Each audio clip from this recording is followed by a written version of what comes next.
어떤 동네에 나이가 많이 드신 할아버지가 수염이 길어서 허리까지 차는데 그 수염을 이렇게 차고 다니는 할아버지를 본 그 동네 꼬마아이가 궁금해서 못 견디는 거예요. 그래서 할아버지한테 가서 날 물어봤어요. 할아버지는 주무실 때 그 수염 이불 속에 넣고 주무세요? 밖에 내놓고 주무세요? 근데 더 당한 건 할아버지예요.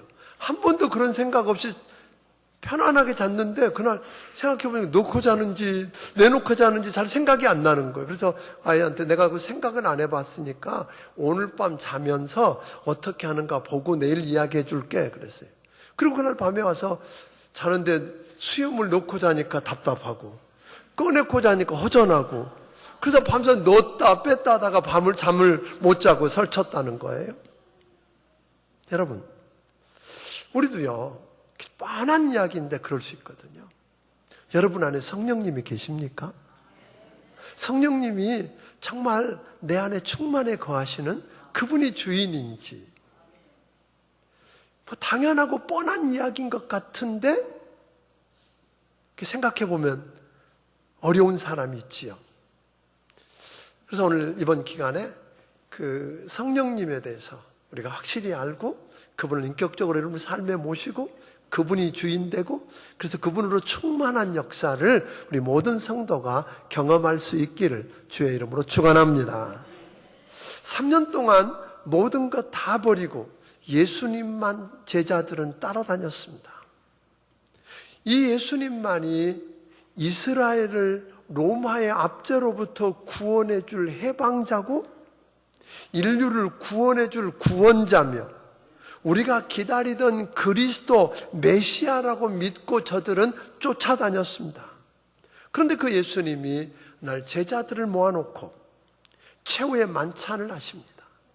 그런데 여러분 아는 것처럼 제자들 가운데는 누가 더 크냐고 싸우고 만일 그분이 정말 왕이 되면 누가 우의정이 되고 누가 좌의정이 될 것인지를 놓고 싸우느라고 만찬 자리에 들어갈 때 자기들 발을 서로 씻겨주는 건 고사하고 예수님 발도 씻겨주지 못한 채 만찬 자리에 들어갔고 그 최후의 만찬에서 예수님이 그 제자들의 발을 씻기시는 걸 경험합니다. 그때 예수님이 이야기하십니다. 이제 나는 순환을 당하고 십자가에 못 박혀 죽을 거다. 세상 떠난다. 그런데 너희 가운데 한 사람은 나를 배반할 거고 수제자인 베드로 같은 사람은 나를 뭐 할 거다? 부인할 거다. 자, 이러면서 저들은 결국은 이렇게 되면 믿음의 공동체가 깨지고 주님이 떠나가시면 이제 우리는 어떻게 될 건가 하는 두려움이 사로잡히게 됩니다. 염려가 됩니다. 두려움이 있습니다. 염려와 두려움으로 오늘 그런 상황 속에서 무너져가는 저들을 바라보시면서 오늘 예수님께서 저들을 위로하고 격려해주고 다시 일으켜 세워주기 위해서 긴 설교를 하십니다. 그게 요한복음 14장부터 19장까지입니다. 시간상으로 보면 한 9시간 남짓 되는 그 시간 속에 긴 설교를 하시고 17장에 가서 저들을 위해 기도하고 마무리하십니다. 여러분 그 긴 설교 내용 시작을 14장 1절에서는 이렇게 시작합니다. 14장 1절을 같이 읽습니다. 너희는 마음에 근심하지 말라. 하나님을 믿으니 또 나를 믿으라. 여기 보니까 너희는 마음에 뭐 하지 말라고요? 근심하지 말라고. 왜냐하면 예수님을 죽이겠다고 하던 저들이 언제 자기들을 죽이겠다고 덤빌지 모르는 그런 절박한 상황입니다. 그래도 예수님 계실 때는 예수님이 먹을 게 없다 그러면 물고기 2마리와 보리떡 5개 가지고 5,000명을 먹이고 남는 기적도 베푸셨어요. 바다에 가서 풍랑을 만나면 예수님 말씀 한마디면 풍랑이 잔잔케 되는 것도 경험했어요. 병들면 병을 고쳐주셨어요. 문제가 없었어요. 그분이 다 해주셨는데 이제 그분 없으면 우리는 어떻게 살아야 하는가 하는 거예요. 그분 없으면 이제는 우리는 어떻게 살아야 하는가? 두려울 수밖에 없고 오늘 염려가 될 수밖에 없는 상황 속인데 뜬금없이 주님 하시는 말씀이 뭐 하지 말라고요? 너희는 마음에 근심하지 않았으면 좋겠다 그랬어요? 근심하지 말라 하고 명령하세요. 하나님을 믿으니 또 나를 믿어라. 그 정도가 아니에요. 예수님 하시는 이야기는 오늘 여러분들이 보는 것처럼 14장에 있는 말씀 가운데 그렇게 이야기하잖아요. 27절에 보니까 평안을 너희에게 끼치노니 곧 나의 평안을 너희에게 주노라. 내가 너희에게 주는 것은 세상이 주는 것 같지 아니하니라. 너희는 마음에 근심하지도 말고 뭐 하지도 말라? 두려워하지도 말라. 근심도 말고 두려워하지도 말고 그 내가 준 평안을 누리라고 이야기합니다. 뿐만 아니라 16장 33절은 좀 더 나아가서 우리 16장 22절에 보니까 그렇게 이야기하죠. 지금은 너희가 근심하나 내가 다시 너희를 보리니 너희 마음이 기쁠 것이요 너희 기쁨을 빼앗아. 아니 주님이 가는 게 유익이라고 그러고 더 기쁠 거라고 말도 안 되는 이야기가 어디 있어요? 16장 33절을 우리 같이 읽어봅니다. 시작. 이것을 너희에게 이르는 것은 너희로 내 안에서 평안을 누리게 하려 함이라. 세상에서는 너희가 환난을 당하나 담대하라. 내가 세상을 이기었노라. 주님이 평안을 이야기하고 있단 말이죠, 오히려. 그러니까 여러분 한번 보세요. 아니 주님, 지금 우리 형편 아시잖아요. 내 사정, 내 위치, 내 형편 다 아시는데요. 이제 우리 다 끝났다고요. 망했다고요. 죽는 것밖에 없다고요. 이런 이야기 아니에요? 그런데 주님이 뭐라고요? 이 상황에서 근심하지도 말고 두려워하지도 말아야 된다고 이야기한다고요. 여러분 그냥 해보는 소리일까요? 근심할 수밖에 없는 상황입니다. 염려할 수밖에 없습니다. 두려워할 수밖에 없는 상황에서 두려워하지 않고 평안을 누릴 수 있는 비결이 우리 주님은 있다고 이야기하는 겁니다. 여러분들이 그 1세기 초대교회의 문서들을 보면, 발견된 문서들 가운데 보면 많은 그리스도인들의 이름 앞에 이렇게 별칭이 붙어 있는 걸 보게 돼요. 예를 들면 바울, 그런데 그냥 바울이라고 그런 게 아니라 디테디오스 바울 이렇게 써 있고, 요한 그러면 되는데 디테디오스 요한 이렇게 돼 있고, 베드로 그러면 되는 걸 디테디오스 베드로 이렇게 써 있다고요. 이건 뭐냐면 그 당시에 주변에 있는 세상 사람들이 예수 믿는 사람들을 이렇게 지켜보다가 붙여주었던 별명이었어요. 이 디테디오스라고 하는 말은 무슨 뜻이냐면 결코 염려하지 않는 사람, 그런 거예요. 결코 두려워하지 않는 사람. 무슨 뜻입니까? 이것은 초대교회 성도들이 그 무시무시한 박해와 어려움 속에서도 예수님 말씀대로 두려워하거나 염려하지 않고 사는 걸 보면서 세상 사람들이 갈증을 느낀 거야. 왜 저 사람들 뭐야? 왜 저러지? 우리 같으면 두려울 수밖에 없고, 내가 저 상황이라면 염려할 수밖에 없고 걱정할 수밖에 없는데 저 사람 왜 그래? 그리고 가서 들여다 보았더니 그 사람들이 누구더라고요? 염려해야 할 때 염려하지 않고 두려워해야 할 때 두려워하지 않고 사는 사람들을 보았더니 그들이 누구더라? 예수 믿는다고 하는 그리스도인들이더라 하는 거예요. 사랑하는 여러분, 여러분을 보고 사람들이 갈증을 느낍니까? 저 사람 저쯤 되면 뭐 해야 돼요? 화를 내고 펄펄 뛰어야 하는 상황인데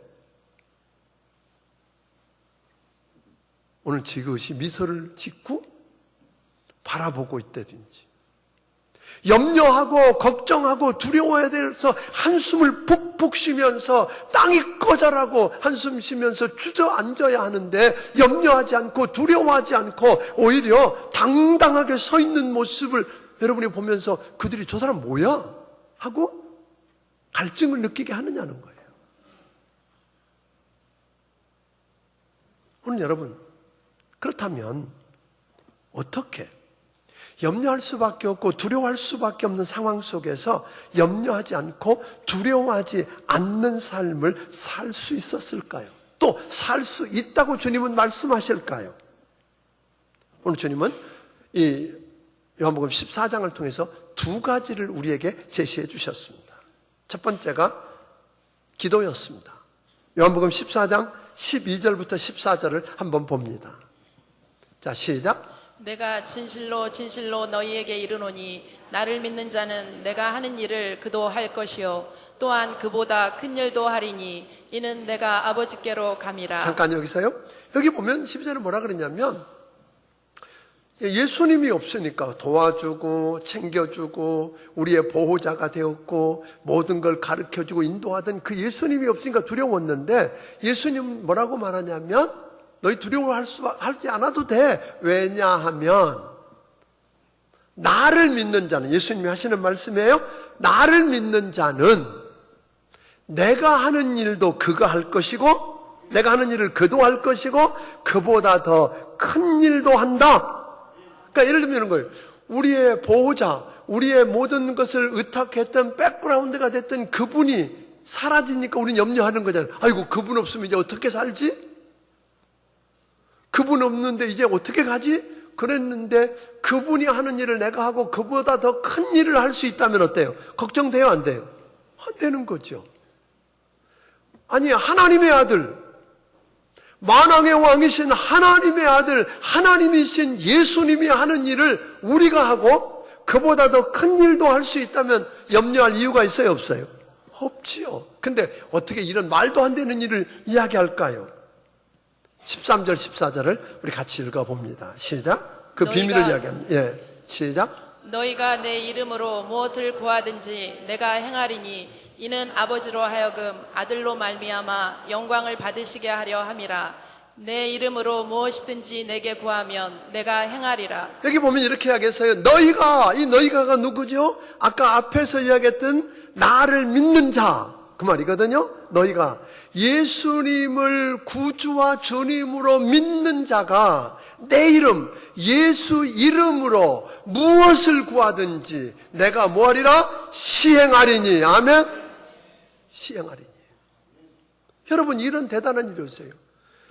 예수님이 하는 일을 우리가 하고 그보다 더 큰 일도 할 수 있는 비밀은 예수 믿는 우리가 예수 이름으로 무엇이든지 하나님 아버지께 구하면 예수님이 약속하시기를 내가 시행하리라. 내가 시행하겠다고 하신 그분은 여러분 하나님이십니다. 전지전능하신 하나님이십니다. 못하실 일이 없는 그분이십니다. 그분이 내가 하리니 그랬어요. 자, 이거 기가 막힌 일이에요. 그러니까 우리는 기도라는 건 다른 게 아니라 하나님께 성령님의 도움으로 예수 이름으로 기도하는 거예요. 아멘? 그러면 주님이 뭐 하시겠다고요? 내가 시행하리니 그랬어요. 와, 대단한 거잖아요. 그러니까 내가 전제가 있었죠. 예수님을 뭐하고? 믿고 예수님이 하나님의 아들이신 것을 내 죄와 오늘 죽음의 문제를 해결하기 위해서 십자가에 죽으시고 부활하시고 다시 살아나셔서 승천하셔서 지금 기도하고 계신 그 예수님이 나를 위해 무엇을 어떻게 하셨는지 믿고 구주와 주님으로 내 마음속에 믿고 예수 이름으로 무엇이든지 구하면 주님은 뭐 한다고요? 내가 시행하리니. 하나님이 그의 이름을 걸고 약속해 주셨습니다. 그러니까 기도할 수 있다면 염려할 필요가 있어요, 없어요? 우리 그런 찬송 불렀잖아요. 기도할 수 있는데 뭐 한다고요? 왜? 노래는 그렇게 했잖아요. 근데 왜 걱정하세요? 그러니까 주님은 네가 어떤 상황이 있느냐가 문제가 아니라는 거죠. 어떤 환경에 처해 있느냐가 문제가 아니라는 거예요. 염려할 수밖에 없고 남들은 두려워할 수밖에 없다고 하는 상황 속에서도 예수를 믿고 예수 이름으로 기도할 수 있다면 두려워하지 않아도 된다 하는 이야기. 아멘? 그런데 오늘 이 기도에 대해서는 여기까지만 하고 제가 오늘은 이건 다음 주에 사실은 할 이야기인데 맛보기로 오늘 한 이야기예요. 그러니까 다음 주에 하겠습니다만 오늘은 예수님이 기도만 이야기하신 게 아니라 그 예수님을 죽이게 될 그들이 자기들도 죽이고, 이제 주님이 보호자가 됐던 그분이 떠나가시고, 여러 환경과 상황이 두려울 수밖에 없고 염려할 수밖에 없는 그 상황 속에서 염려하지 않고 두려워하지 않고 디테디오스로 사는 비결은 뭐다? 기도하는 거다. 그걸 끝나는 게 아니라 그것을 설명하고 위로하기 위해서 주님이 뭘 주셨어요? 성령을 이야기하신 거예요. 여러분들이 14장부터 16장까지 보면 기도 말고 뭐에 대한 이야기가 뭐냐면 성령님에 관한 이야기가 4번씩이나 반복되어 나오는 것을 보게 돼요. 이렇게 4번씩이나 반복된다는 말은 중요하다는 말이고, 그 성령님 때문에 우리는 뭐하지 않아도 된다? 염려하지 않아도 되고 두려워하지 않아도 된다고 이야기합니다. 그 성령님 때문에 우리는 그러면 궁금해지는 거예요. 도대체 성령님이 누구시길래 우리가 두려울 수밖에 없는 상황 속에서 두려워하지 않고 염려할 수밖에 없는 상황 속에서 염려하지 않아도 되느냐는 거예요. 성령님이 누구십니까? 성령님은 천지를 창조하신 하나님의 영이십니다. 성령님은 예수 그리스도를 처녀의 몸에 잉태케 하신 하나님의 영이십니다. 성령님은 예수님이 세상에 계실 때 그에게 능력과 권세를 주신 하나님의 영입니다. 성령님은 예수님이 십자가에 못 박히고 무덤에 장사되었을 때 그를 죽음에서 일으키신 하나님의 영입니다. 오늘 성령님은 선지자들과 사도들을 감동시켜서 신구약 성경을 기록하게 하신 하나님의 영이십니다. 성령님은 오늘 교회를 세우시고 교회를 탄생케 하시고 교회에 생명을 불어넣어서 하나님의 권세를 입혀주신 하나님의 영이십니다. 다시 말하면 성령님은 하나님이십니다. 오늘 성부를 우리는 하나님이라고 이야기하고 성자를 하나님이라고 이야기하는 것처럼 성령님도 하나님이십니다. 우리가 성령님을 착각합니다. 어떤 물건이나 어떤 능력이나 어떤 기운으로 이야기하는데 아닙니다. 성령님은 하나님이십니다. 인격이십니다. 그래서 두려움으로 가득 차 있던 제자들, 우리 같은 이렇게 두려움과 염려 속에 살고 있는 여러분과 나를 향해서 말씀하셨던 그 성령님, 그분이 누구시며 오늘 어떤 분인가를 우리가 알고, 구체적으로 여러분과 내가 이 땅에서 디테디오스로 절대 염려하지 않는, 아멘, 두려워하지 않는, 세상이 감당할 수 없는 멋진 사람들로 세워지기를 주의 이름으로 축원합니다. 자, 그러면 성령님을 뭐라고 이야기하는지 살펴봅니다. 16절 봅니다. 16절 같이 읽습니다. 내가 아버지께 구하겠으니 그가 또 다른 보혜사를 너희에게 주사 영원토록 너희와 함께 있게 하리니. 이 말은 무슨 말이냐면 예수님이 십자가에 죽으시고 부활하시고 승천하셔서 하나님 아버지께 가면 또 다른 보혜사를 보내주시도록 하나님 아버지께 요청하겠다, 이런 이야기잖아요. 그러니까 여기서 예수님은 성령님을 뭐라고 불렀어요? 뭐라고 불렀어요? 우리 같이 하자고요. 보혜사라고 불렀잖아요. 보혜사라고 불렀어요. 이 보혜사라고 하는 말은 본래 그 원어에 보니까 헬라어에 파라클레토스라고 하는 말로 써 있어요. 이 파라클레토스라고 하는 말은 두 단어인데 이거 안 외워도 됩니다. 이건 저희도 잘 모르는 말입니다. 그런데 이 파라라고 하는 말은 어떤 뜻이냐면 옆에 또 가까이에 있다, 그런 뜻이에요. 클레토스라고 하는 말은 부름받았다 또는 보냄을 받았다, 이런 뜻이 있어요. 그러니까 합치면 이런 거예요. 곁에 함께 있도록 부름받은 자.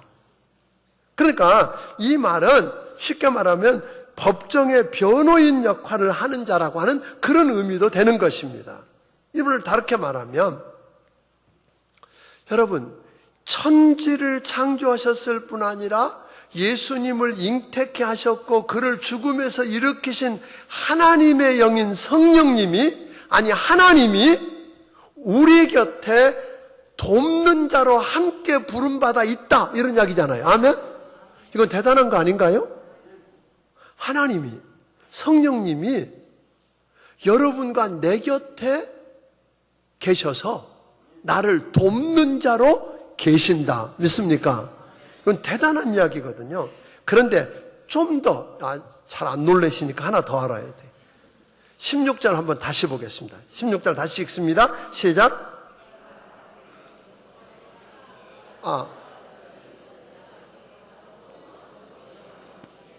예. 어떻든 여기 보니까 뭐라 그랬어요? 자, 내가 아버지께 구하겠으니 그가 또 다른 보혜사를 그랬어요. 그럼 여기 보세요. 하나 문제가 생겼어요. 여기에 또 다른 보혜사 그랬으니까 성령님 말고 누가 있다는 거예요? 보혜사가 또 있다는 이야기잖아요. 제가 만든 거예요? 저 여기 있는 게 그렇단 말이에요. 그래서 같이 좀 갑자기 이렇게 성경에 있는 말을 보고 왔다 갔다 하니까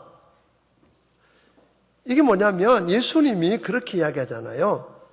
오늘 내가 또 다른 보혜사를 너희에게 주사 이랬거든요. 그러니까 또 다른 보혜사가 있다는 말은 성령님 말고 다른 보혜사가 있다는 말인데 그 다른 보혜사, 본래 보혜사가 있었다는 말이잖아요. 그 보혜사가 누구라는 거예요? 예수님이라는 거예요. 자, 보세요. 요한일서 2장 1절을 우리 같이 한번 읽어보겠습니다. 요한일서 2장 1절 시작. 나의 자녀들아, 내가 이것을 너희에게 쓰면 너희로 죄를 범하지 않게 하려 함이라. 만일 누가 죄를 범하여도 아버지 앞에서 우리에게 대언자가 있으니 곧 의로우신 예수 그리스도시라. 우리가 죄를 지을 수 있다는 거예요. 죄를 지을 때마다 죄값을 치르고 심판받지 않도록 하나님 아버지 앞에서 우리 죄 문제를 끌어안고 하나님 앞에 가서 이야기해 줄 변호사 같은 대언자가 있다, 그런 거예요. 근데 이때 그 대언자가 누구라 그랬어요? 곧 의로우신 예수 그리스도라. 그런데 여기서요, 재밌는 단어예요. 대언자라고 하는 말은 아까 보혜사라는 말 똑같은 단어예요. 파라클레토스란 말이에요. 본래 우리가 번역을 이렇게 해놔서 그렇지. 그러니까 결국 예수님이 누구라는 거죠? 보혜사라는 거예요. 그러니까 예수님은 하늘 보좌에 계시던 그분이 이 땅에 우리 곁에 우리와 함께 하셔서 우리를 돕는 자로 보내심을 받았다는 거잖아요. 그래서 여러분들이 마태복음 1장에 보면 이렇게 이야기하잖아요. 보라, 처녀가 잉태하여 아들을 낳으리니 그 이름을 뭐라 하리라? 임마누엘이라 하리라. 이 임마누엘이라는 뜻은 뭐예요? 하나님이 우리와 함께 계신다, 그런 뜻이잖아요. 그러니까 결국은 예수님은 우리와 함께 하기 위해서 하늘 보좌를 버리고 이 땅에 오신 분, 그러니까 결국 뭐라는 거예요? 보혜사라는 이야기죠. 또 여러분들이 구체적으로 로마서 8장 34절을 한번 같이 보겠습니다. 시작. 누가 정죄하리요 죽으실 뿐 아니라 다시 살아나신 이는 그리스도 예수시니 그는 하나님 우편에 계신 자요 우리를 위하여 간구하시는 자신이라.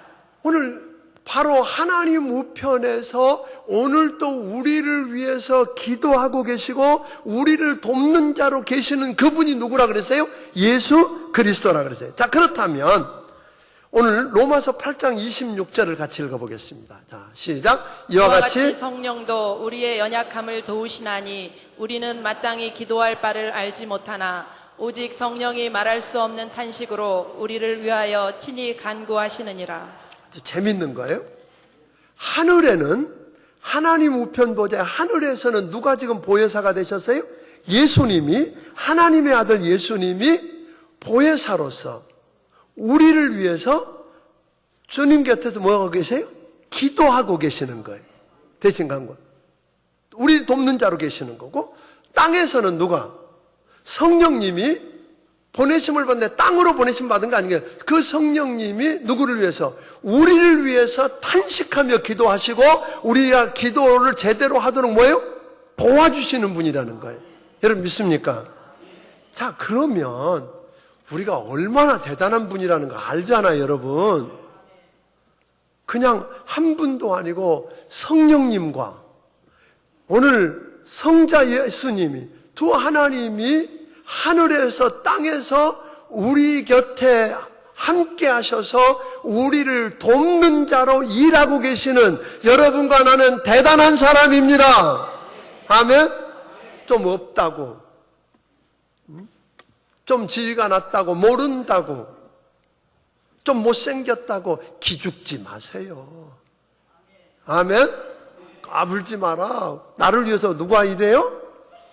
하나님, 성부 하나님, 이 성부 하나님 보내신 성자 하나님이 나의 파라클레토스가 돼서 내 곁에 나와 함께 하셔서 나를 돕는 자로 계셔서, 아멘? 또 그 예수님을 통해서 이 땅에 보내심을 받은 누가? 성령님이 나와 함께 내 곁에 계셔서 나를 뭐예요? 돕는 자로 일하시는 나는 대단한 존재입니다. 믿습니까? 어깨를 좀 펴시기 바랍니다. 그러니까 뭐 할 필요가 없어요. 두려울 필요가 없는 거예요. 하나님이 돕는 자. 믿습니까? 오늘 이런 이야기예요. 또 하나 재밌는 단어를 하나 더 봅니다. 16절 다시 봅니다.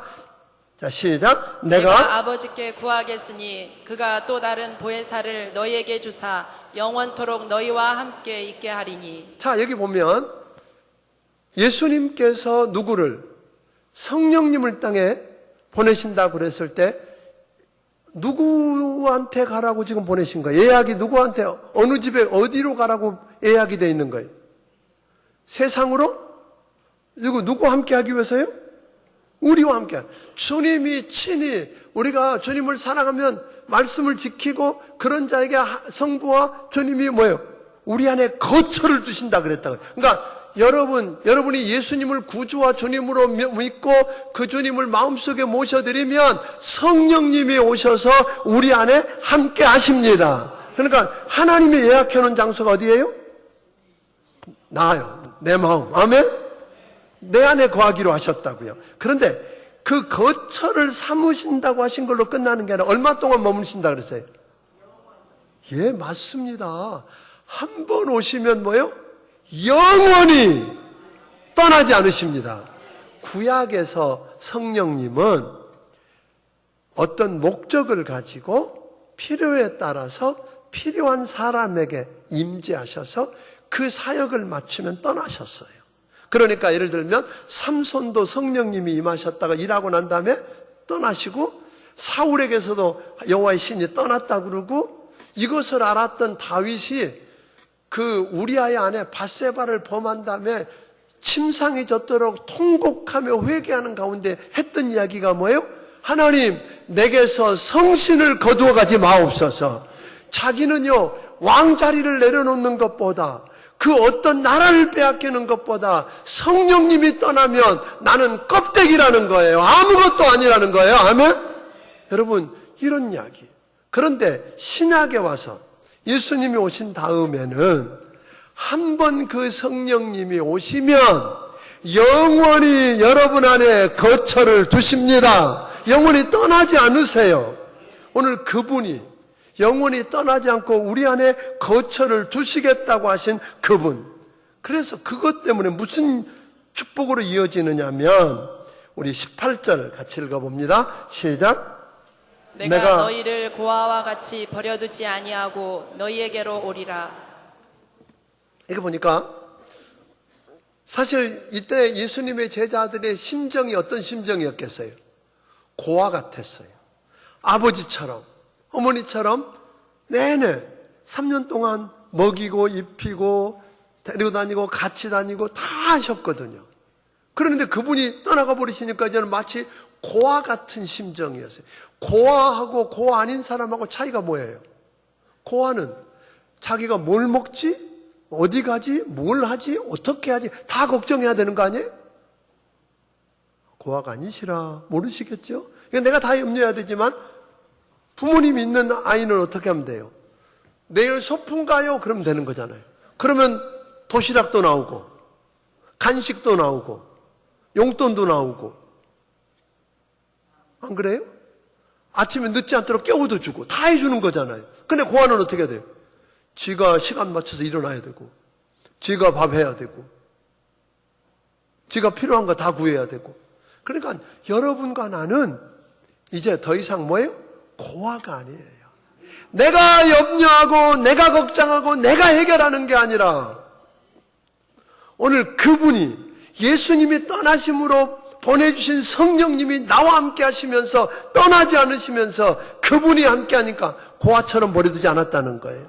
본래 이 땅에 예수님이 계실 때는 갈릴리에 계시면 예루살렘에는 예수님 안 계셨잖아요, 육체적으로. 그렇대 성령님이 오신 이유는 뭐예요? 어디든지 계시고 누구에게도 계실 수 있고 믿습니까? 그래서 유익이라는 거예요. 이제는 또 하나 고아에게 나쁜 점이 있어요. 고아가 뭐가 문제지요? 고아하고 고아 아닌 사람하고 차이는 이런 걸 겁니다. 낮에 놀 동안에는 고아나 아니나 차이가 없어요. 놀다가 밤이 어두워져서 이제 애들이 뭐예요? 나 집에 간다? 엄마 아빠가 부르시니까 집에 간다? 그러면 애들은 가면 되는데 고아는 뭐예요? 갈 데가 없잖아요. 똑같은 거예요. 여러분과 내가 이 땅에 살다가 주님이 부르실 때에 우리는 하나님을 아버지라고 부르는 여러분과 나는 아버지 집에 가면 되는 거예요. 그런데 고아는 어떻게 해요? 갈 데가 없잖아요. 사랑하는 성도 여러분, 참 대단한 거잖아요. 한번 좀 생각해 볼 수 있는 것은 요한복음 16장 13절 한번 더 읽어보겠습니다. 시작. 그러나 진리의 성령이 오시면 그가 너희를 모든 진리 가운데로 인도하시리니 그가 스스로 말하지 않고 오직 들은 것을 말하며 장래 일을 너희에게 알리시리라. 14장 26절도 한번 더 읽습니다. 보혜사 곧 아버지께서 내 이름으로 보내실 성령 그가 너희에게 모든 것을 가르치고 내가 너희에게 말한 모든 것을 생각나게 하리라. 그 성령님이 우리 안에 임재해 계시면, 그리고 그분을 주인으로 인정하고 일하게 하시면 그분이 뭐 하시겠다는 거예요? 가르쳐 주시고, 모르는 거 생각나게 해주시고, 깨우쳐 주시고, 깨닫게 해주시고, 인도해 주시고, 혼자 감당할 수 없는 그 길을 뭐예요? 능력을 주셔서 함께 해주시고. 근데 가장 중요한 것 가운데 하나는 요한복음 15장 26절에 보니까 누구를 증거해 성령님이 하시는 일이 같이 읽어봅니다. 시작. 내가 아버지께로부터 너희에게 보낼 보혜사 곧 아버지께로부터 나오시는 진리의 성령이 오실 때에 그가 나를 증언하실 것이요. 성령님은 오셔서 성령님이 뭘 했다, 뭐 한다 이런 이야기를 한 적이 없어요. 성경에 보니까. 근데 꼭 성령님이 나오면 뭘 해요? 예수님을 증거하고 예수님이 하신 일을 증거하고 예수님의 영광을 드러내는 거예요. 그러니까 예수님을 믿고 성령이 안에 있는 사람은 당연히 뭘 해야 돼요? 예수님을 증거하고 예수님을 드러내고 예수님이 하신 일을 간증해서 주의 이름을 높이는 거야. 하면 이런 일들을 하는 거예요. 자, 그렇다면 한번 좀 생각해 보십시다. 이렇게 놀라운 성령님이 여러분 안에 계시다면 저는 이번에 요 성령님에 대해서 한 달 동안, 여러분 지금부터 기도 꼭 하셔요. 지금 이야기해도 저 뭔 소리 하는 거야. 왜냐하면 성령님은 세상에 보내진 거 아니에요. 성령님은 누구에게? 믿는 우리 안에 보내져서 우리 심령 속에 역사하시는 거예요. 그러니까 성령으로가 아니면 깨달아지지 않는 게 너무 많은 거예요. 전 뭔 소리요? 나 모르겠어. 그런 분들 계실 거예요. 기도하세요. 성령님, 이번 교회에 내 안에 오시옵소서. 그래서 그 성령님이 오셔서 가르쳐 주시고 깨우쳐 주시고 인도해 주시고 함께 해 주시고, 그 성령님이 하시는 일이 뭐라 그러세요? 내 곁에 함께 계셔서 우리를 돕는 자로 부름받은 자라 그랬어요. 그래서 저는 이번 기회에 성령님이 누군지 알고 성령님을 여러분 안에 모시고 그 성령님으로 충만해지기를 주의 이름으로 축원합니다. 성령이 임하면 변화가 일어났습니다. 성령이 임하면 죽은 자들이 살아났습니다. 성령이 임하면 기적이 일어났습니다. 저는 이번에 우리 교회가 온 성도들이 이번 기간에 성령 충만해서 하나님 두려워하고 세상 앞에서 두려워 떨고 불안해하고 염려하고 걱정하는 대신에 데테디오스가 되어서 오늘 세상을 향해서 오늘 그들에게 기적을 일으키고 변화시키는 용사들로 다시 나기를 주의 이름으로 축원합니다. 아멘. 이런 역사를 경험했으면 좋겠어요. 그래서 여러분 특별히 정말 좀 기도해 주세요. 저를 위해서도 기도해 주세요. 하나님의 성령의 충만해서 성령의 인도하심을 따라서 말씀을 전할수록 기도해 주시고, 여러분 한 영혼 한 영혼도 그 성령의 기름 부으심을 경험하고 성령의 충만함을 경험해서 저는 우리 교회가 세상을 바꿀 수 있는 힘있고 매력있는 교회가 되기를 주의 이름으로 축원합니다. 말세에는 하나님이 뭘 부어주신다 하세요? 성령을 부어주시리니. 아멘. 그러면 젊은이들이 환상을 보고 꿈을 꿀 것입니다. 믿습니까? 그런 일들이 우리 교회를 통해서 일어나기를 주의 이름으로 축원합니다. 기도하겠습니다.